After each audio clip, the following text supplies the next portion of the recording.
একটা সাধারণ কারণে এই জায়গার মধ্যে আমি একটা অসাধারণ ট্রেড করছি।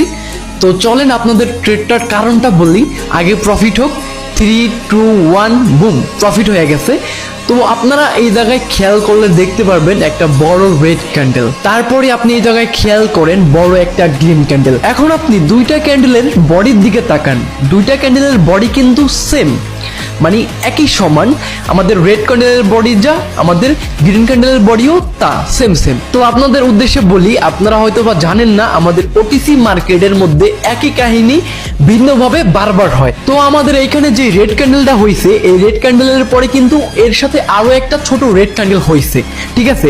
আর আমি বলছি কি ওটিসি মার্কেটে একই কাহিনী বারবার হয়, তো এখানে আবার সেম কাহিনী পুনরাবৃত্তি হবে। আমি এটা বুঝে গেছি, যখন এত বড় একটা রেড ক্যান্ডেলের পরে সেম এত বড় আবার একটা গ্রিন ক্যান্ডেল আসলো, এবং আমি যেই ক্যান্ডেলের ট্রেড করছি ওই ক্যান্ডেল আমাকে বুঝাইছে যে ওইখানে যেমন বড় রেড ক্যান্ডেলের পরে ছোট্ট একটা রেড ক্যান্ডেল হয়েছে, এইখানে আবার বড় গ্রিন ক্যান্ডেলের পরে ছোট্ট একটা গ্রিন ক্যান্ডেল হবে। সো এই ক্যালকুলেশনেই ট্রেড করা হয়েছে এবং এই ট্রেডটা বুম প্রফিট হয়েছে, আপনারা এটা দেখছেন।